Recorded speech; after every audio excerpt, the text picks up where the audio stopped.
Hi, this is Robert Sachs for Civility Speaks, and this is the early April edition. I was thinking originally of sort of titling them or whatever, but that doesn't really work. And the reality of us doing these podcasts is that we do them when we can. So here we are in early April, or actually closer to mid-April. And what I wanted to do is I wanted to talk about the concept of civility in relation to incivility, and especially the idea of incivility to oneself. This is something I did not cover really in my book, The Path of Civility, probably for good reason, because a lot of what I am looking at in presenting this is things that I've been taught over the years by various Buddhist teachers and other mentors along the way. It doesn't really come out of Buddhist texts. Like the beginning of The Path of Civility looks at social organization and what works in social organization and how to properly speak and work with people using skillful speech. And so that's really out of the teachings of the Buddha directly, and we're looking at the Pali Canon. And the second portion of my book is devoted to the rules of civility, which are found in Francis Hawkins' book that George Washington used throughout his entire life. So, there was no place for looking at incivility to oneself. So I want to address this now, because really I think that this is a very important aspect if we're really ever going to properly look at civility in society. In 1991, His Holiness Dalai Lama came to a meditation center in Albuquerque, New Mexico, and he asked a group of Buddhist students about this issue of a lack of self-esteem, because he had been hearing about it as he'd been traveling across the United States. He says, what's this issue, this lack of self-esteem, and is there anything within Buddhism that would help address this loss or lack of self-esteem that we have in the West? Because you see, in the East, so much of the teaching has to do with calming people's egos down, sort of like dampening down their their sense of self, and trying to give it a perspective that allows them to be more compassionate, open to those that are around them. And so the issue was, how do you calm people down to realize the importance of the common good? I'm buying on a perspective. And so it's a lot of the teachings have to do with, learning how to balance or quell the ego, not necessarily what happens when people are so ego deflated to the point of inertia and all sorts of things which I'm going to describe. Now, the thing that I would say as an example of that was when I was studying Tibetan medicine with Dr. Rapke. And at one point, I asked him, because I'm a Buddhist student, Dr. Rapke did do parents teach their children mantras as they're growing up? So the first words they hear, mantras, that kind of thing, to help develop, all sorts of skills and whatever. And what he said was, no. The first phrase that a Tibetan parent teaches their child to say is, eat my shit. Now that might seem shocking, but the idea was in keeping with the Buddhist principle. And the Buddhist principle is we are all born with Buddha nature. That is equal in all of us. But when we're babies, we have nascent Buddha nature. We have Buddha nature which is there, but we're not experienced in the world. And so what happens is we shouldn't be demeaned in terms of how you doing, little tiger, or, children are to be seen and not heard, etc., etc. That when a person comes to a child and demeans them, they're actually demeaning their Buddha nature, in which case the child should have the right to assert themselves or at least stand their ground, okay? As an addendum to that, I said, well, he said at the same time, parents are taught the mantra of compassion. So children are taught how to teach people to back off, and parents are taught how to have more compassion and understanding. Now, from my own standpoint, what I found was that in many respects, I took this kind of approach when addressing my own children. And that is, I didn't necessarily tell them to learn the phrase, eat my shit. I did not say that.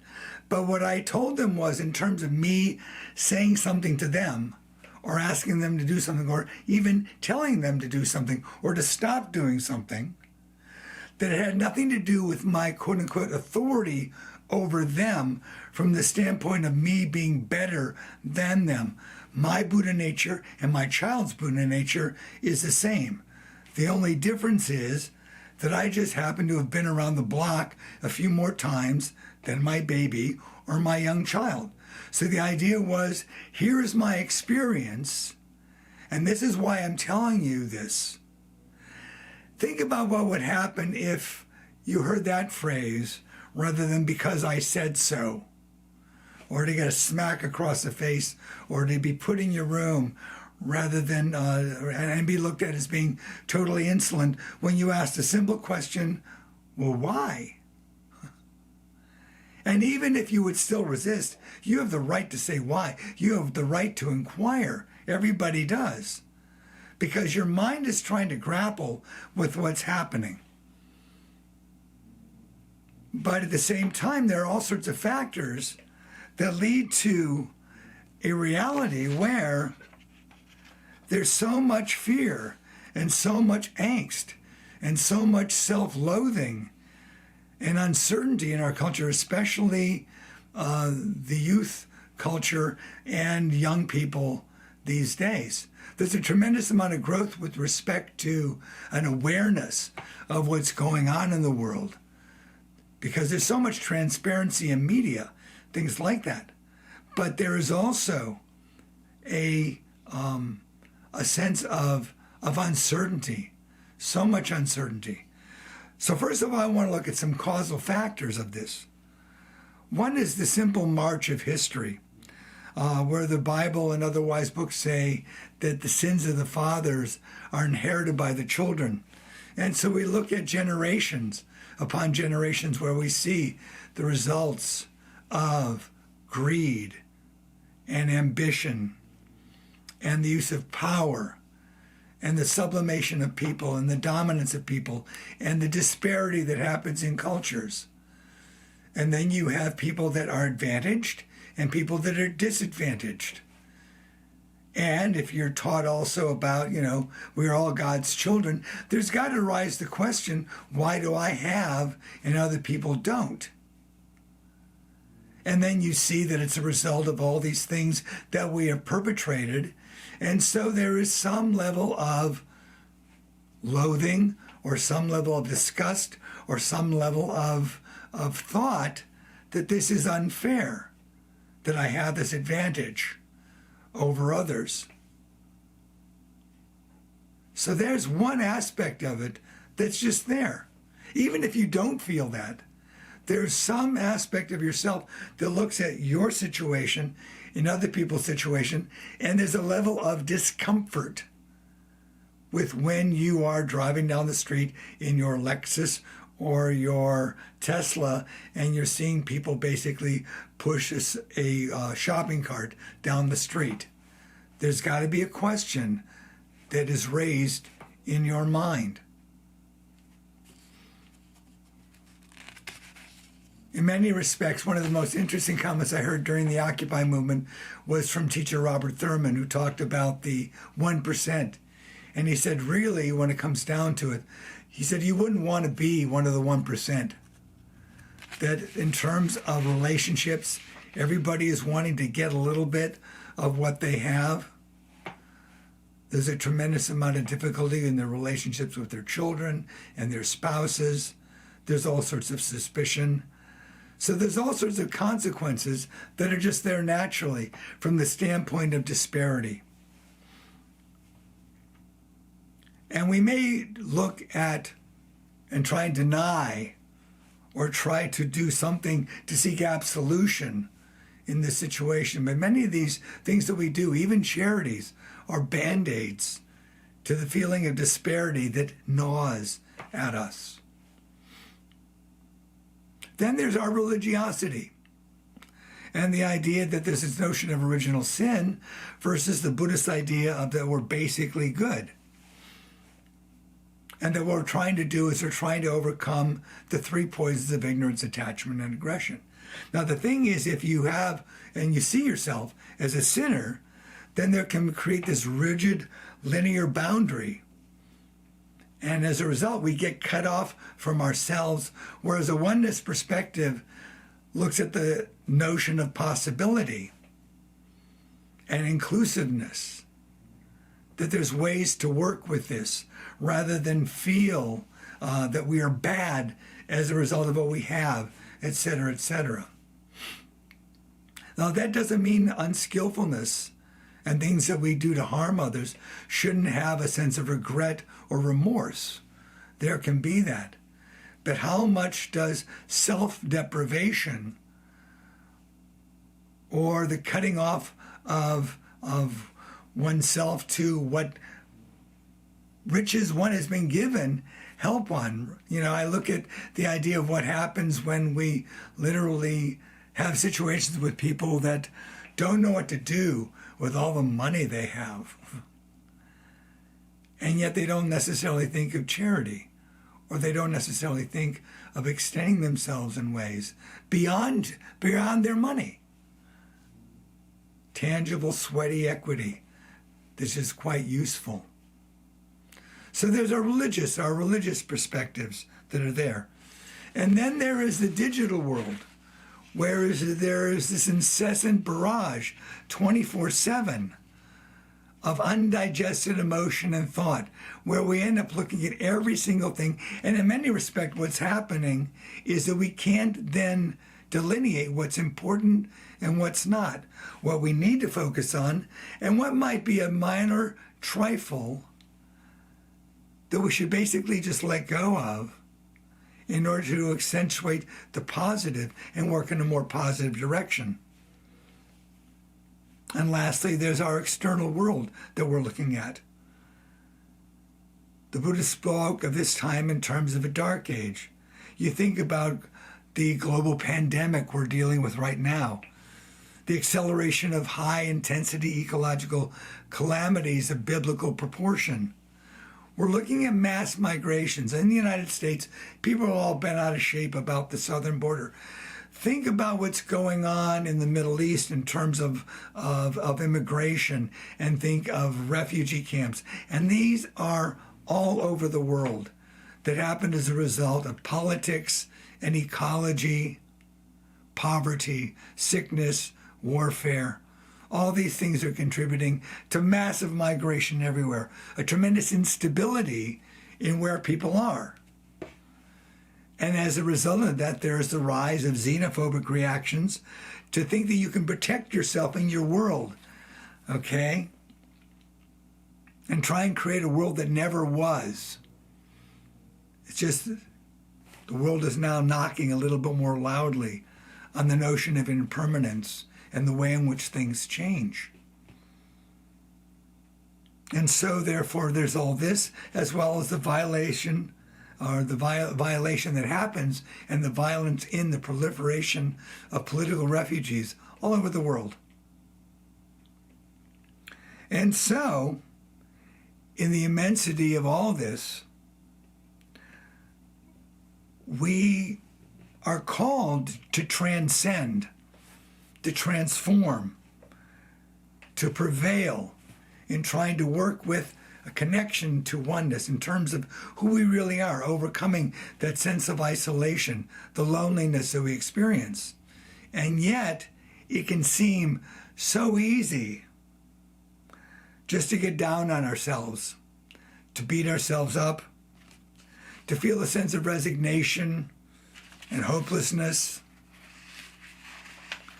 The thing is that what this resignation and hopelessness does is it creates a greater sense of self-poverty and inner poverty.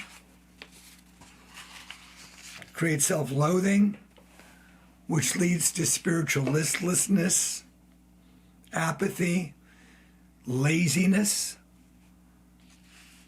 And what can happen when we get to that point, when we get to that torpor, that spiritual deprivation, we can then get seduced to do all sorts of harmful things to ourselves and to others.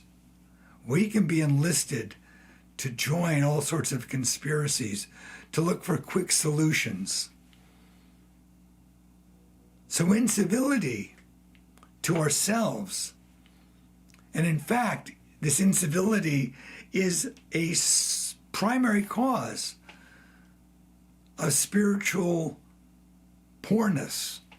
In fact, in Buddhist Tantra, they say the greatest sin is one of self-denigration, putting oneself down. Because from there, all roads do not lead to a path of civility. Being incivil to oneself, what happens is cynicism, apathy, sarcasm in response, being clever rather than being wise. All these things are much more easy to perpetrate on ourselves and others. So how do we challenge this tendency? How do we prevent ourselves from going down this path of incivility? Well, the Buddha had the 4 thoughts that revolutionize the mind, and I won't repeat them in length because I've talked about these before. The first thought is precious human birth, really appreciating what we have. Okay? Not saying that everybody's rich, everybody's got all the toys, etc., but what richness do you have? Reflect on your life.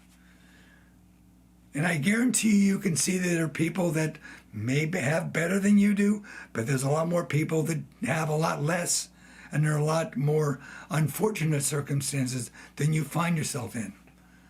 The next thought is regardless of what you think your circumstances are, for better or for worse, it's all impermanent. It all changes. Poverty can turn into richness. Richness can turn into poverty. Things keep on changing in the relative world. And so we can't get down or find ourselves constrained in some kind of box that is a forever box, because there is no forever box. It's all changing. In which case, you have the third thought that revolutionizes the mind, and that is that what you do does matter. You can transform your situation. Everything really can be a gift in strange wrapping paper, no matter how weird it looks, no matter how bad it gets. There are people that learn that it's possible not necessarily to walk around with rose-colored glasses, but to see that there's a possibility of doing something to make it so that either you or someone around you can be happier or be less in suffering in this moment, here and now.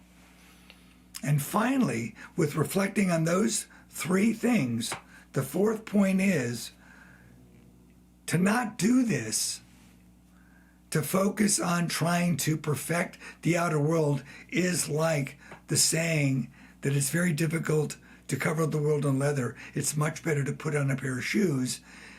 And the pair of shoes that you have to put on are the shoes of skillful means, the shoes of mindfulness and wisdom, to cultivate and practice and work on it, because guess what? It's so easy to lapse into this. It takes a lot of what Stephen Levine, a good friend, Dharma friend, said, first of all, has to start with some kindness towards yourself, some mercy towards yourself, to create an open space in your heart, to be grateful, and to remember that when in your thoughts about being kind to all beings, guess what? You are a being. You are one of the beings. And when it talks about being kind to them, you are one of them. And in the oneness perspective, there is no they. So that's the message for today. Abandon incivility to oneself. Be happy with your life as best you can. And if you're not happy, try to be open, be merciful to yourself, be grateful, and keep on working at it. Thanks so much.